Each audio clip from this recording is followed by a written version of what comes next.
মোৰ নাম অজয়। মোৰ মা দেউতাই মোক অকলশৰীয়া কৰি এই পৃথিৱীৰ পৰা গুচি গৈছিল। মোৰ এজনী ভণ্টি আছিল, যাক মই বিয়া দি এইখন ঘৰৰ পৰা উলিয়াই পঠিয়াইছিলোঁ। তাৰপিছত মই মোৰ ভালপোৱা ছোৱালীজনীক বিয়া কৰাইছিলোঁ আৰু মোৰ 2টা সন্তান আছে।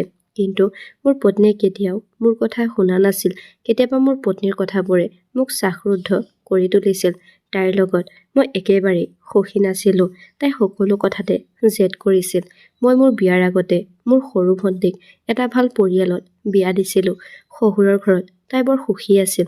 তাই প্ৰায়ে গিৰিয়েকৰ লগত আমাৰ ঘৰলৈ আহিছিল। দুয়ো বৰ সুখী আছিল। মাথো সিহঁতৰ কোনো সন্তান নাছিল। মই সদায় প্ৰাৰ্থনা কৰিছিলোঁ যে ভগৱানে মোৰ ভণ্টিক এটা সন্তানৰ আশীৰ্বাদ দিয়ক। দিনবোৰ এনেকৈ পাৰ হৈ গৈছিল। তাৰপিছত এদিন মোৰ ভনী জোঁৱাই হঠাৎ দুৰ্ঘটনাত পতিত হৈ তাৰ মৃত্যু হয়। মোৰ সৰু ভণ্টি বিধৱা হৈ পৰিল। স্বামীৰ মৃত্যুৰ পিছত তাই নিজৰ শহুৰেকৰ ঘৰতেই আছিল। মোৰ পত্নীৰ কি হৈছিল নাজানো। তাই মোক ভণ্টিৰ ঘৰলৈ যাব মানা কৰিছিল। তাই নিজেও যোৱা নাছিল। কিন্তু মই 2 দিনৰ মূৰে মূৰে গোপনে তাইক লগ কৰিবলৈ তাইৰ ঘৰলৈ গৈছিলোঁ। শহুৰৰ ঘৰৰ পৰা মোৰ ভণ্টিক উলিয়াই দিলে। তাই আমাৰ ঘৰলৈ আহিব বুলি মোৰ পত্নীয়ে ভয় খাইছিল। সেইবাবে তাই মোক স্পষ্টকৈ কৈছিল, তুমি তোমাৰ ভণ্টিৰ লগত সম্পৰ্ক কমাই দিয়া। তাইক নিজৰ পৰিস্থিতিত এৰি দিয়া। নহ'লে তাই তোমাৰ বোজা হৈ পৰিব। আমাৰ ল'ৰা-ছোৱালী 2টা ডাঙৰ হৈ আহিছে। তুমি কেৱল সন্তানৰ কথা চিন্তা কৰা উচিত। পত্নীৰ কথা শুনি মোৰ বৰ দুখ লাগিল। মই কেনেকৈ নিজৰ একমাত্ৰ ভনীজনীক অকলে এৰিব পাৰোঁ, যাক মই অতি মৰমেৰে ডাঙৰ দীঘল কৰিছিলোঁ। উৎসৱৰ দিনা মই মোৰ ঘনিষ্ঠ বন্ধু এজনক লগ কৰিবলৈ যাওঁ বুলি মই মোৰ পত্নীক ক'লোঁ। কিন্তু মোৰ পত্নী বহুত বুদ্ধিয়ক আছিল। মই ঘৰৰ পৰা ওলাই ওলোৱাৰ সময়ত তাই মোক ক'লে, তুমি কিয় মিছা কথা ক'ব লগা হ'ল?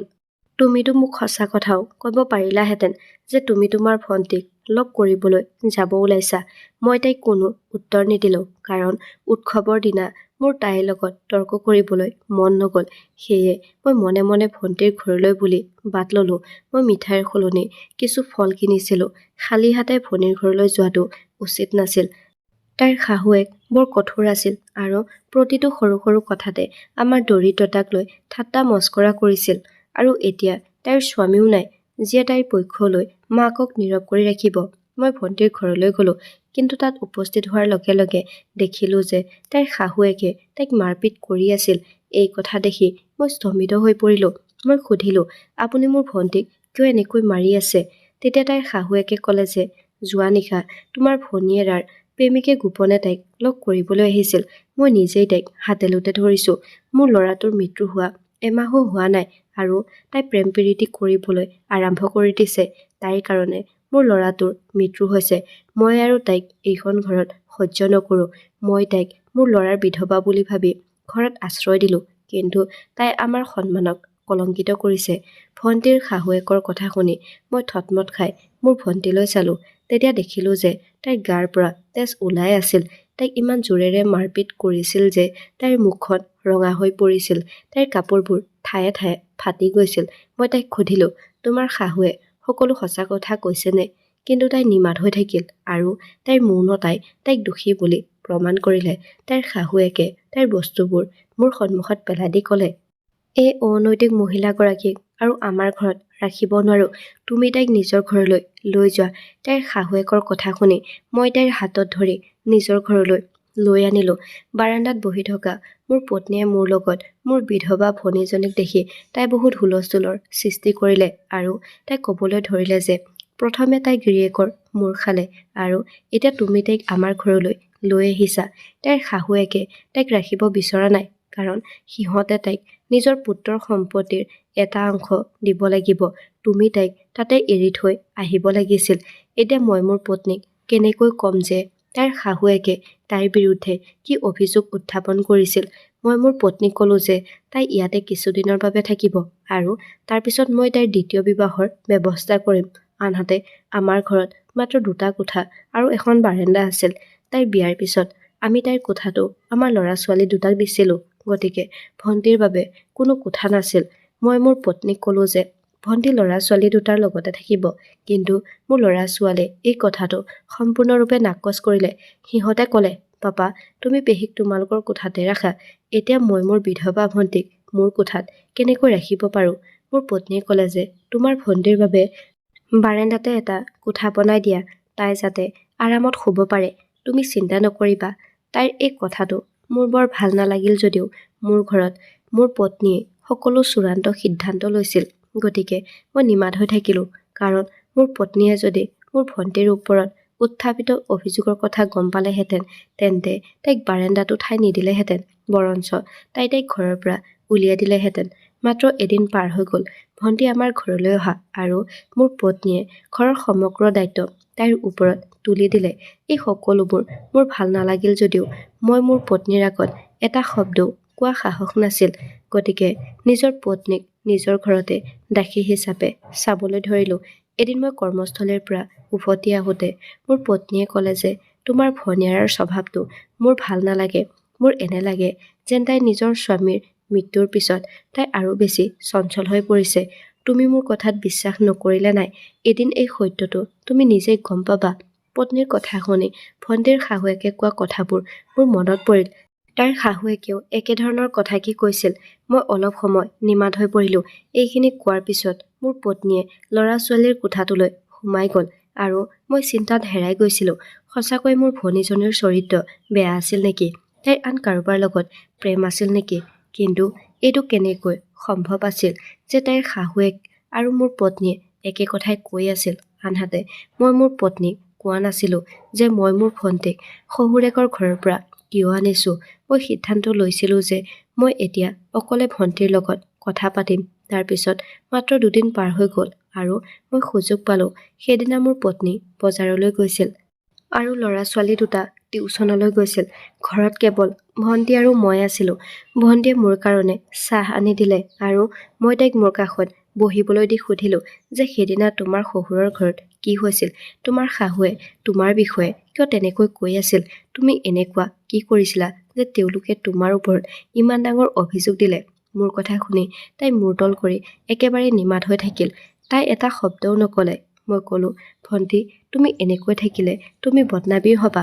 তোমাৰ লগত কি হৈছিল মোক সকলো খুলি কোৱা। ভণ্টিয়ে মোৰ ফালে এবাৰ চকু ফুৰালে আৰু তাইৰ চকুৰ পৰা চকুলো বৈ আহিবলৈ ধৰিলে আৰু তাই মোৰ ওচৰৰ পৰা উঠি গ'ল। তাইৰ মৌনতাই মোক বহুত বেছি আঘাত দিছিল। যদি তাই মোক সকলো সঁচা কথা কোৱা হ'লে মই মোৰ পত্নীৰ লগত মুখামুখি হ'লোহেঁতেন। কিন্তু তাইৰ মৌনতাই তাইৰ চৰিত্ৰত দোষ আছে বুলি প্ৰমাণ কৰিলে। মই বাৰে বাৰে প্ৰশ্ন কৰাৰ পিছতো তাই একো কোৱা নাছিল। এনেকৈ দিন পাৰ হৈ গ'ল।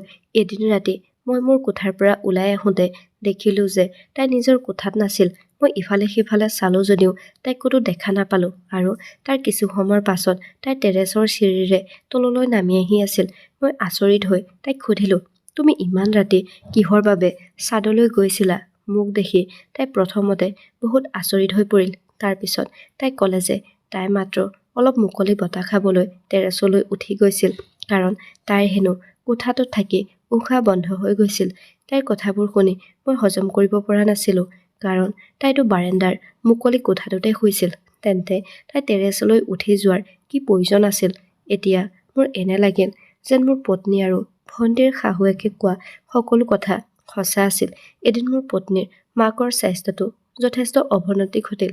মোৰ পত্নীয়ে মাকৰ ঘৰলৈ যাওঁ বুলি ক'লে, কিন্তু ল'ৰা-ছোৱালী দুটাৰ পৰীক্ষা থকাৰ বাবে তাই সিহঁতক লগত লৈ নগ'ল আৰু ক'লে যে তুমি ভণ্টিক আমাৰ ল'ৰা-ছোৱালী দুটাৰ যত্ন ল'ব ক'বা। মই ক'লোঁ, ঠিক আছে। তাৰপিছত তাই মাকৰ ঘৰলৈ গুচি গ'ল। বতৰটো বৰষুণ দিয়াৰ দৰে হৈ আহিছিল। গতিকে তাই যোৱাৰ পিছত মই ভণ্টিক ক'লোঁ যে আজি ৰাতি হয়তো বৰষুণ আহিব পাৰে। গতিকে তোমাৰ বিচনাখন আমাৰ কোঠাতে আনি দিম। তুমি আমাৰ কোঠাতে শান্তিৰে শুব পাৰিবা। তাৰপিছত মই তাইৰ বিচনাখন আমাৰ কোঠাত থৈ দিলোঁ। মাজনিশা মোৰ এনে লাগিল যেন ভণ্টিয়ে সাৰ পাই আছে আৰু তাইৰ বিচনাখন লৰচৰ কৰি আছে। আমাৰ কোঠাটো বৰ আন্ধাৰ আছিল। গতিকে মই মনে মনে ভাবিলোঁ যে হয়তো তাইৰো মোৰ দৰে টোপনি অহা নাই। অলপ সময় তাইৰ বিচনাখন লৰচৰ কৰিলে। তাৰপিছত সকলো নিস্তব্ধতা হৈ পৰিল। গতিকে ময়ো টোপনি গ'লোঁ। পিছদিনা ৰাতিপুৱা সকলো ঠিকেই আছিল যদিও তাইৰ চকু দুটা ৰঙা হৈ পৰিছিল। হয়তো তাই সাৰ পাই থকাৰ বাবে তেনে আছিল। সেয়ে মই তাইক একো সোধা নাছিলোঁ।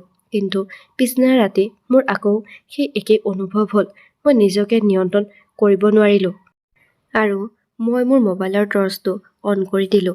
সন্মুখৰ দৃশ্যটো দেখি মই কান্দিবলৈ ধৰিলোঁ কাৰণ ৰাতিৰ আন্ধাৰত মোৰ ভণ্টীয়ে নিজৰ বিচনাত বহি শুকান ৰুটি এখন টুকুৰা টুকুৰ কৰি খাই আছিল। মই উঠি তাইৰ বিচনাৰ কাষ পাওঁতে তাই ভয় খাই তাইৰ চাদৰখনত ৰুটিখন লুকুৱাই ৰাখিলে। তাইৰ চাদৰখন আঁতৰাই দিওঁতে দেখিলোঁ যে গাৰুৰ তলত ঠাণ্ডা ৰুটি এটা আছিল। তাই মোৰ চকুৰ পৰা এনেদৰে এৰাই চলিছিল যেন তাই চুৰি কৰি ধৰা পৰি ডাঙৰ অপৰাধ কৰিছে। মই আচৰিত হৈ তাইক সুধিলোঁ, ভণ্টি, এইবোৰ কি? তোমাৰ যদি ভোক লাগিছে তেনেহ'লে তুমি পাকঘৰলৈ গৈ গৰম ৰুটি বনাই খাব পাৰিলাহেঁতেন। মোৰ কথা শুনি তাই কান্দিবলৈ ধৰিলে আৰু কান্দি কান্দি তাই ক'লে যে বৌৱে মোক গৰম খাদ্য খাবলৈ বাধা দিছে। মোক সদায় তেওঁ ৰৈ যোৱা খাদ্যহে খাবলৈ দিয়ে। এনেকৈ ৰৈ যোৱা বস্তু খালে মোৰ সোনকালে ভোক লাগে। গতিকে মই কিছুমান বস্তু বিচনাৰ তলত লুকুৱাই থৈ দিওঁ আৰু তাৰ পিছত মাজনিশা ভোক লাগিলে গোপনে খাওঁ। তাইৰ কথা শুনাৰ পিছত মোৰ মূৰটো বেয়া হৈ গ'ল আৰু মই তাইক ক'লোঁ, তুমি মোক এইবোৰ কথা কিয় কোৱা নাই যে তোমাৰ বৌৱে তোমাক ভালকৈ ভাত পানী খাব নিদিয়ে? তেতিয়া তাই চকু দুটা তললৈ নমাই ক'বলৈ ধৰিলে যে মই তোমাক কেনেকৈ ক'ম? তুমি দেখোন বৌৰ সন্মুখত একো এটা কথাই ক'ব নোৱাৰা আৰু মোৰ হৈ কি কথা ক'বা? তাৰপিছত তাই চকু পানী মচি ক'বলৈ ধৰিলে যে মোৰ স্বামীৰ মৃত্যুৰ মাত্ৰ এদিন আগতেই মই গম পাইছিলোঁ যে মই গৰ্ভৱতী। মোৰ স্বামীয়ে এই খবৰটো নিজে সকলোৰে আগত ক'ম বুলি কৈছিল। গতিকে মই এই বিষয়ে কাকো একো কোৱা নাছিলোঁ। কিন্তু সেইদিনা তেওঁ মোক এৰি চিৰদিনৰ বাবে গুচি গ'ল। মই ইমানেই অজ্ঞান হৈ পৰিছিলোঁ যে মই যে গৰ্ভৱতী সেই কথাও মই মনত পেলাব পৰা নাছিলোঁ। তাৰ কেইদিনমান পিছত মই সুস্থ হৈ উঠাত শাহুৰ মনোভাৱ মোৰ লগত ঠিক নাছিল। এদিন মই ৰাতি মুকলি বতাহ ল'বলৈ টেৰেছলৈ গ'লোঁ। মই গম পোৱা নাছিলোঁ যে মোৰ ননন্দজনীয়ে তাইৰ প্ৰেমিকক লগ কৰিবলৈ আমাৰ ঘৰলৈ মাতিছিল। মই টেৰেছলৈ যোৱা দেখি মোৰ শাহুৱে মোৰ পিছে পিছে গ'ল। মোৰ ননন্দজনীয়ে মোক দেখি তাই ক'ৰবাত লুকাই আছিল আৰু শাহুমাই ভাবিলে যে ময়ে সেই ল'ৰাটোক লগ কৰিবলৈ আহিছোঁ আৰু তাৰ পিছত তেওঁলোকে মোক চৰিত্ৰহীন বুলি মোৰ ওপৰত অভিযোগ দিছিল আৰু মোৰ সেই একেগৰাকী ননন্দে আগবাঢ়ি আহি মোক মাৰপিট কৰিবলৈ ধৰিলে আৰু তাই মোৰ মূৰত নিজৰ অপৰাধটো জাপি দিলে। মই তাত কাকো একো ক'ব নোৱাৰিলোঁ। তোমাৰ লগত ইয়ালৈ আহি থাকোঁতে এই সকলোবোৰ কথা তোমাক আৰু বৌক ক'বলৈ মন গৈছিল, কিন্তু বৌয়ে মোৰ বোজা বহন কৰিবলৈ ইচ্ছুক নাছিল। যদি তেওঁ জানিলেহেঁতেন যে মই গৰ্ভৱতী তেন্তে তেওঁ মোৰ লগত কি কৰিলে হয় কোনে জানে। মোৰ ভয় আছিল যে হয়তো তেওঁ মোক গৰ্ভপাত কৰিবলৈ ক'ব আৰু তাৰ পিছত মোক আকৌ বিয়া দিব। সেইবাবে মই এই সত্যটো লুকুৱাই ৰাখিলোঁ কাৰণ মই মোৰ সন্তানক হেৰুৱাব নিবিচাৰোঁ। মই মোৰ স্বামীৰ প্ৰেমত পৰিছিলোঁ আৰু এই সন্তানটো আমাৰ প্ৰেমৰ প্ৰতীক। গৰ্ভৱতী হোৱাৰ বাবে এতিয়া অদ্ভুত সময়ত মোৰ ভোক লাগিবলৈ ধৰে। কেতিয়াবা কেতিয়াবা কোঠাটোত উশাহ বন্ধ হৈ যোৱা যেন লাগে। গতিকে মই টেৰেছলৈ যাওঁ আৰু তাতেই কেতিয়াবা গোপনে আহাৰ খাবলৈ চেষ্টা কৰিছিলোঁ। তুমি জানা যে মোৰ বান্ধৱী ৰিয়া আমাৰ ঘৰৰ ওচৰতে সিহঁতৰ ঘৰ। মই তাইক মোৰ গৰ্ভাৱস্থাৰ কথা কৈছিলোঁ। গতিকে বৌৱে যেতিয়াই মোক খাদ্য নিদিছিল তেতিয়াই তাই মোৰ বাবে কিবা এটা খাবলৈ লৈ আনিছিল। কিন্তু বৌৱে ভাবে যে মই গোপনে কাৰোবাক ভাল পাওঁ আৰু তাক লগ কৰোঁ। মোৰ বাবে খাদ্যৰ ব্যৱস্থা কৰা ৰিয়াৰ বাহিৰে মই আন কাকো লগ নকৰোঁ। মই তোমাক এই কথা এইকাৰণে কোৱা নাছিলোঁ কাৰণ মই তোমাক এই সঁচা কথা কোৱা হ'লে তোমাৰ ঘৰখন ধ্বংস হৈ গ'লহেঁতেন। মোৰ কাৰণে তুমি তোমাৰ পত্নীৰ লগত কাজিয়া কৰিলাহেঁতেন। আৰু তুমি দেখোন জানাই যে বৌৱে ঘৰ এৰি ওলাই যোৱাৰ অভ্যাস আছে। মোৰ কাৰণে তোমাৰ ঘৰখন ধ্বংস হোৱাটো মই নিবিচাৰোঁ। সেইবাবেই মই নিমাত হৈ থাকিলোঁ। এই ৰুটি কেইখন ৰিয়াই মোক দিছিল আৰু মই গাৰুৰ তলত লুকুৱাই ৰাখিলোঁ যাতে মই ৰাতি খাব পাৰোঁ। তুমি এইবোৰ কথা গম পাবা বুলি মোৰ কোনো ধাৰণা নাছিল।